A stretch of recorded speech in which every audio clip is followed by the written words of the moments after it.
የደቡብ ኢትዮጵያ ክልል ሴቶችና ህጻናት ቢሮ ምክትል ኃላፊ ወይዘሮ ሰላማዊት ሳሙኤል እንዳሉት ግብረሰናይ ድርጅቱ ከመንግስት በተጓዳኝ የህብረተሰቡን ኑሮ ለማሻሻልና የእናቶችን የሥራ ጫና ለመቀነስ በርካታ የልማት ስራዎችን እያከናወነ ይገኛል።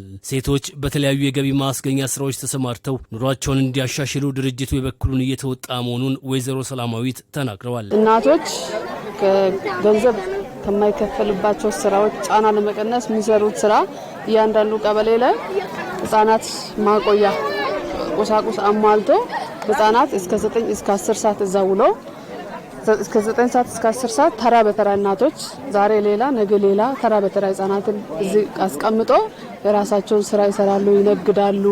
ኑሮ ለማሻሻል ገቢ ማስገኛ ስራዎች ላይ ተሰማርቶ እየሰሩና በጣም ውጤታማ እንደሆኑ ያየሁት። ህጻናት በማቆያ ስፍራ እንዲቆዩና እንዲማሩ በማድረግ የእናቶችን የሥራ ጫና ከመቀነስ አኳያ የሚያበረክተውን አስተዋጽኦ አድንቀዋል። ምግባቸውን ይዞ መጥተው እናት ተረኛዋ ምግብ ይዛ መጣ ከነሱ ጋር ውላ ትምህርታዊ የሆኑ ነገሮች ሲለች ጽሁፎች፣ ፊደሎችን እያስተማረች መሆኗን አይተናል።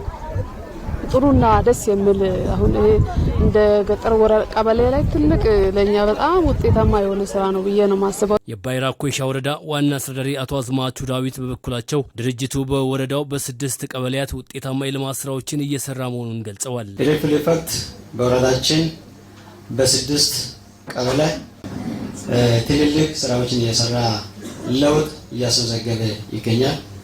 በዚሁም ህብረተሰባችን እጅግ በጣም ተጠቃሚ መሆን ጀምሯል። የሴቶች የስራ ጫና እየቀነሰ ነው ያለው። የህፃናትን ተሸክሞ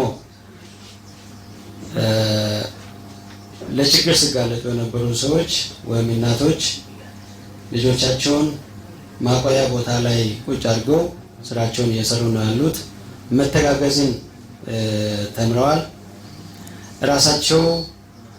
ራሳቸውን መለወጥ የሚችሉበትን ዘርፍ ፕሮጀክቱ በደንብ እየደገፋቸው ስለሆነ ለውጥን እያዩ ነው ያሉት።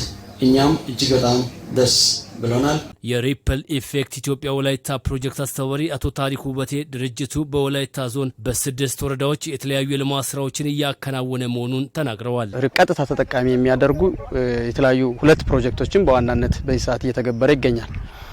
አመታዊ በጀቱም በዚህ ሰዓት ከ50 ሚሊዮን ብር በላይ በጅቶ ነው እነዚህን በኢኮኖሚ ዝቅተኛ ደረጃ ላይ የሚገኙ የማህበረሰብ ክፍሎች በዘርፈ ብዙ በሆነ ሁለንተናዊ በሆነ የኑሮ ማሻሻያ ፕሮግራሞች ቀርጾ እየሰራ የሚገኘው። በወረዳው የሚገኙ የተለያዩ የህብረተሰብ ክፍሎች የልምድ ልውውጥ እንዲያደርጉም ድርጅቱ ትኩረት ሰጥቶ እየሰራ መሆኑን አብራርተዋል። ከመስክ ጉብኝቱ ተሳታፊዎች መካከል አንዳንዶቹ በሰጡት አስተያየት ድርጅቱ በሚያካሄዳቸው ልማት ስራዎች ተጠቃሚ መሆናቸውን ጠቁመዋል።